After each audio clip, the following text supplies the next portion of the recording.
अस्सलाम वालेकुम। आप हैं मेरे साथ हम्माद न्यूज़ एंड व्यूज़ पर। दोस्तों, कल खैबर पुख्तनख्वा में एक बहुत जानकाह और बहुत तकलीफ देह वो हादसा हुआ। मौलाना हामिदुल हक साहब और मदरसे के कुछ और उनके साथी उसमें शहीद हो गए। तो उस हवाले से मैं कल भी बात कर सकता था, चूँकि इस तरह का वाक़या हो जाता है तो बस फ़ौरन वो यूट्यूबों पर और इलेक्ट्रॉनिक मीडिया पर माहिरीन बैठ जाते हैं, ग्राउंड रियलिटीज़ को जानते नहीं और बस सिर्फ रेटिंग के चक्कर में। लेकिन मैं ठहर रहा था। मेरा मिजाज भी यही है कि मैं जब तक हकायक तक न पहुँचूँ तो उस वक़्त तक बात नहीं करता। मौलाना हामिदुल हक साहब की शहादत यकीनन बहुत दुख और बहुत अजियत का मरहला है पूरे मुल्क के लिए, खुसूसन दीनी तबकात के लिए। वो कोई ज़्यादा उम्र भी उनकी नहीं थी, गालिबन 63-64 साल उनकी उम्र थी। उनके वालिद मौलाना समीउल हक साहब और फिर उनके दादा मौलाना अब्दुल हक साहब।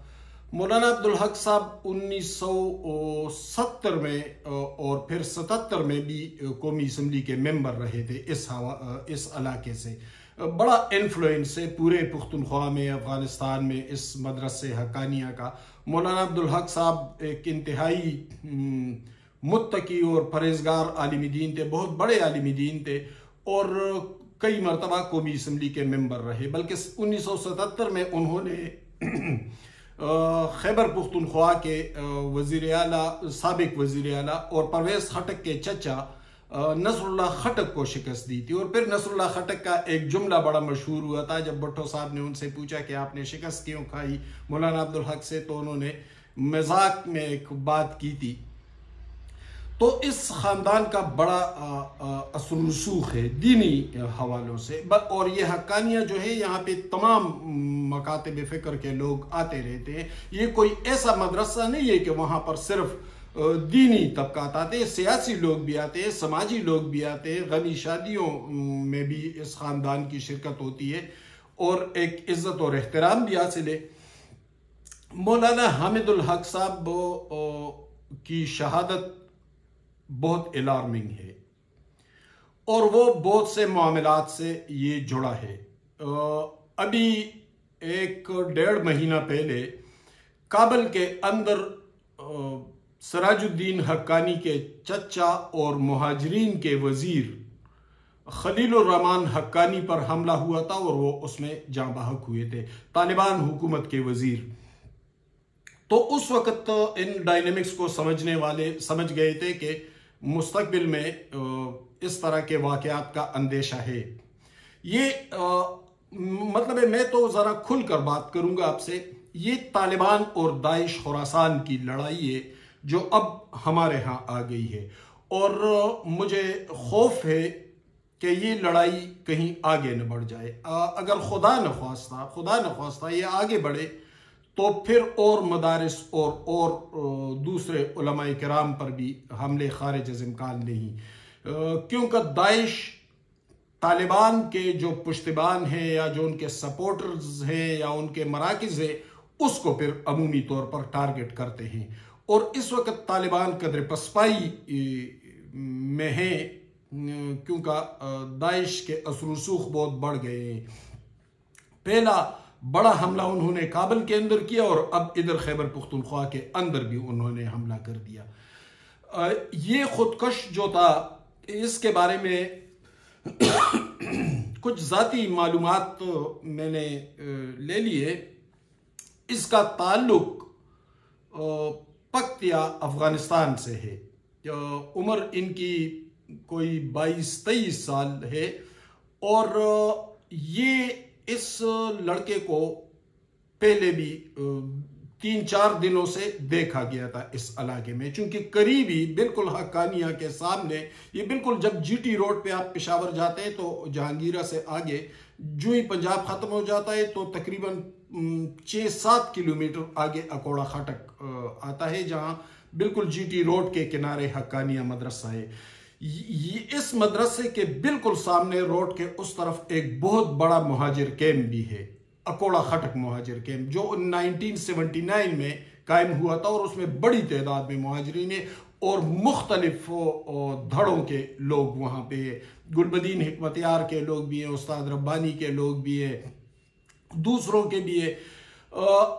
तालिबान का हमला ये मेरे लिए कम से कम खारिज अज़ इम्कान है कि तालिबान का इसमें हाथ पे ये, क्योंकि तालिबान का तो बुनियादी तौर पर मराकज़ ही यही मदारिस है, बड़े बड़े मदारिस जो है खैबर पुख्तनख्वा में, और जो मौजूदा तालिबान रिजीम के रहबर हैं मुल्ला हेबतुल्लाह खुनजादे कंदहार शूरा के, तो वो खुद भी इस मदरसे में बाकायदगी से आते जाते रहे हैं। 1986 में जब अफगान जिहाद उरूज पर था तो उस वक़्त तो उन्होंने बाकायदा इस मदरसे में क़याम भी किया था एक अरसे तक, और उनके ज़ाती रवाबित भी थे। फिर दूसरा ग्रुप जो है हक्कानी ग्रुप के चूँकि अपने मदारिस भी पुख्तनख्वा में है, जुनूबी इज़्ला में, तो तमाम मदारिस के इंटरेक्शन है, और इस हक्कानिया के साथ तो तमाम जो बड़े बड़े मदारिस हैं पुख्तनख्वा में उनका राब्ता रहता है, और ज़ाहिर है फिर हक्कानियों का भी इनके साथ राब्ता भी था और अच्छे ताल्लुकात भी हैं। तो दाइश खुरासान के इम्कानात ज़्यादा है, और जो मैं इन डायनेमिक्स को समझता हूँ तो ये मेरी राय यही है। दूसरी बात ये कि कुछ ज़ाती परखाश भी थी हक्कानी ख़ानदान के अंदर। उनके एक चचाजाद भाई हैं सलमान, तो उनके और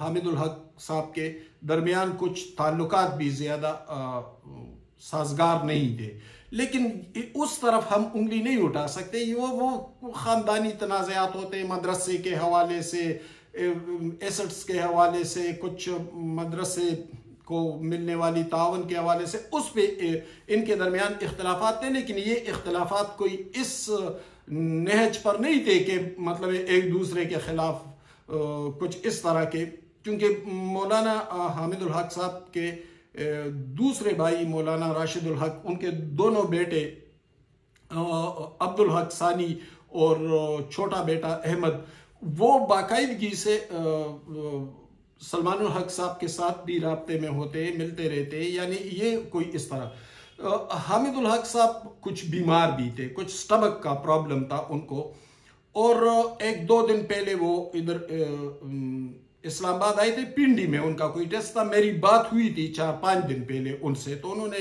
कहा भी था कि मैं जुमेरात के दिन आऊँगा, लेकिन उस दिन मैं मसरूफ़ हूँगा और मैंने वापस जाना है। तो कह रहे थे कि अगले हफ्ते जब मैं आऊँगा तो फिर मैं आने से पहले मैं आपसे रब्ता करूँगा और मिलना भी है, लेकिन बस अल्लाह ताला को यही मंजूर था, उनकी ज़िंदगी यहाँ तक थी। हामिदुल हक साहब की वफ़ात ने, उनकी शहादत ने बहुत असरात मुरतब किए हैं। बहुत लोग इंतहाई गमगीन हैं, उदास हैं पूरे मुल्क में और खुसूसन पुख्तून बेल्ट में, क्योंकि वो कोई ऐसे आदमी नहीं थे, बहुत मदम मिजाज के थे, आलिमी दीन भी थे, ज़ाती ताल्लुकात बहुत अच्छे रखते थे, लेकिन उनकी शहादत बड़ी अलार्मिंग है। गोया अगर दाइश और तालिबान के दरमियान मामलात ख़तरनाक हद तक जा रहे हैं, तो फिर पुख्तून बेल्ट में मदारिस और उलमाए किराम के हवाले से बहुत से ख़तरनाक अलामतें, बहुत सी ख़तरनाक अलामतें उभर रही है। अल्लाह खैर करे। अब तरीक़ाकार किस तरह बदल दिया गया है कि कुछ दिन पहले सरबकफ ममन नामी एक तंजीम का एक व्हाट्सएप लीक हुआ और उसमें मौलाना फजल रहमान साहब की तरफ अशारे जा रहे थे, फिर सूबाई हुकूमत ने भी थ्रेट अलर्ट जारी किया कि मौलाना साहब एहतियात करें। कुछ मरकज़ी इंटेलिजेंस इदारों ने भी मौलाना साहब से कहा कि आप एहतियात करें, यानी सारा फोकस मौलाना पे रख के अचानक दूसरी तरफ हमला कर दिया। तो ये बात रियासती इदारों को भी, हुकूमतों को भी, सूबाई हुकूमत को भी, मरकज़ी हुकूमत को भी, और ज़ाती तौर पर उलमाए किराम को और सियासी कायदीन को भी इस पर नज़र रखनी चाहिए। हालात कुछ ज़्यादा साजगार नहीं है।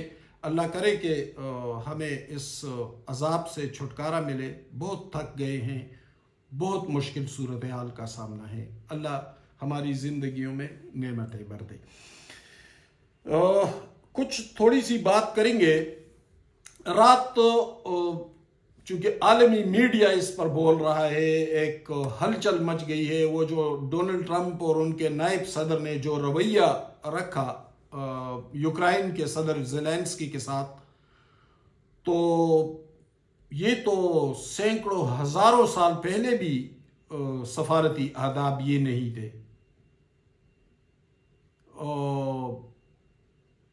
एक तहजीब हुआ करती थी, एक संजीदगी और एक तदब्बुर। लेकिन यहाँ पर तो ऐसा था जैसे उन्होंने किसी मुल्जिम को बुला लिया है और किसी अदालत में पेश किया। भाई ये आपने उसको ओवल ऑफिस में बुलाया और ये रवैया रखते हैं। लेकिन दूसरी तरफ आप देखें, ज़ेलेंस्की अकेला था, दूसरे मुल्क में था, अमरीकी प्रेसिडेंट और वाइस प्रेसिडेंट उसके सामने थे, लहजा भी उनका जारियाना था। लेकिन आफरीन है ज़ेलेंस्की पर, लम्हा भर को उसकी जुबान नहीं लड़खड़ाई, उसकी आवाज में कोई लर्जिश नहीं आई, वो लम्हा भर को घबराया नहीं। उसने अपनी बात की, पूरी कॉन्फिडेंस और एतमाद के साथ बात की, और उसने कहा कि वो मुराद पुतिन से था, रूसी सदर से, कि वो मेरी जमीनों पर कब्जे कर रहा है, मेरे लोगों को मार रहा है और आप उसकी वकालत कर रहे हैं। तो उसने पूरी दिलजमी के साथ, पूरी दलेरी के साथ अपने मुल्क का मुकदमा लड़ा और वो लम्हा भर को नहीं घबराया। फिर जो वहां पे जो दावत थी वो भी मनसूख हो गई, मुश्तरका प्रेस कॉन्फ्रेंस भी मनसूख हो गई, और सूरत हाल यानी पूरे दुनिया के कैमरे दिखा रहे हैं और आप ये लहजा अपना रहे हैं दोनों जिम्मेदार लोग। तो इससे हम आने वाले अमेरिका का अंदाजा तो लगा सकते हैं कि अमेरिका किस संत में चल पड़ा है, कि उनको तो सफारती आदाब तक भूल गए हैं। और आफरीन है ज़ेलेंस्की पर कि उससे पहले जो सफारती सतह पर वहां उनके मादनियात पर कब्जे का प्रोग्राम था, तो उसने इनकार किया। उसने कहा मैं अपने मुल्क की 1 इंच जमीन भी नहीं दूंगा और मैं लड़ूंगा, मैं खाली हाथ ही सही लेकिन मैं रूस के साथ लड़ूंगा, मुझे अपने अवाम पर, अपनी फौज पर एतमाद है। ये होते हैं लीडर, ये होते हैं ये दलेरी।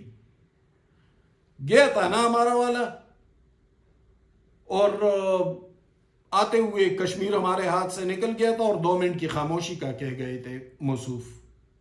बस हवाई बातें, जज्बाती बातों पे लगा लो, और जब मौका आए तो फिर वहां पे वो तो छोड़े, चलो आलमी सतह पर छोड़े। आज कहते हैं सिविल सुपरमेसी और आईन कानून।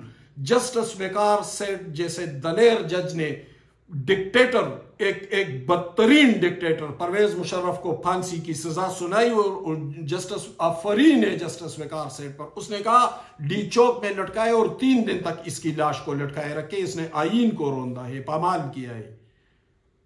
तो उसके साथ, उस वेकार सेठ के साथ खड़े होने की बजाय इस लीडर ने कहा था, ये जो आजकल बड़ा बहादुर बना हुआ है, इसने कहा ये पागल है, वेकार सेठ को कहा, और मुशर्रफ के साथ खड़ा हुआ था। और यूट्यूबर कहते हैं कि आप उसके मुखालिफ हैं। हाँ मुखालिफ हैं हम, हमें उस पर कोई एतमाद नहीं है, वो सिर्फ अपने इक़्तिदार के लिए लड़ रहा है, हम उसका साथ नहीं देंगे, वो एक फाशिस्ट है। हाँ वो सियासत करे, वो जमहूरियत और आईन कानून के लिए लड़े तो फिर हम साथ खड़े हो जाएंगे। अगर हम बेनज़ीर भुट्टो, नवाज शरीफ और दूसरों के साथ खड़े हो सकते हो, उसके साथ भी खड़े हो जाएंगे। लेकिन हम उसके लिए, उसके इक़्तिदार के लिए एस्टेब्लिशमेंट से नहीं लड़ेंगे, क्योंकि हमने यूट्यूब से पैसे ही नहीं कमाने। आपने कमाने, कमाते जाएं। बहाना बनाया हुआ है कि बस वो एस्टेब्लिशमेंट के खिलाफ लड़ रहे हैं। एस्टेब्लिशमेंट के खिलाफ नहीं लड़ रहे हैं आप अपने यूट्यूब चैनल के लिए लड़ रहे हैं। तो बात कर रहा था मैं ज़ेलेंस्की की, और ये जो यूक्रेन की तारीख आप पढ़ लेंगे, ये बड़े बहादुर, बड़े जानबाज लोग हैं। मैंने ट्विटर पे शेयर किया है, मैंने एक कॉलम लिखा था 2018 में, बहुत साल पहले, घोस्ट स्नाइपर, मेरे ट्विटर पे मौजूद है, आप पढ़ सकते हैं। और एक खुशशक्ल लड़की थी, वो स्नाइपर थी, फौज में थी और दूसरी जंग अजीम में अपने मुल्क, चूंकि उस वक्त सारा रूस था, रूस की तरफ से लड़ रही थी और फिर उसकी एक तारीख है। तो ये बड़े बहादुर लोगों की सरजमीन है। ज़ेलेंस्की का जो बॉडी लैंग्वेज था, उसके जो अल्फाज थे, उसका जो कॉन्फिडेंस लेवल था, वो उसी तारीख, उसी नफ्सियात का हिस्सा है। और बाज़ औकात कमज़ोर लोग भी सरप्राइज दे देते हैं। एक सरप्राइज तो उसने दे दिया और पूरा आलमी मीडिया और सोशल मीडिया और पूरी दुनिया उसके हक में बोलने लगा। चंद घंटों का में वो पूरी दुनिया का हीरो बन गया। एक तस्वीर किसी ने शेयर की थी, हमारे एक दोस्त ने आज अभी थोड़ी देर पहले बताया कि 1 लाख रिपोस्ट हुआ है। तो आप अंदाजा लगा ले कि ज़ेलेंस्की चंद घंटों के अंदर अंदर कहां पहुंच गया और अमेरिका धड़ाम से कहां गिर गया है। वो जो तड़ियां और धमकियां देने लगा मेहमान सदर को, वो एक तमाशा बनकर रह गए हैं। बहुत शुक्रिया, मेरे साथ रहिए।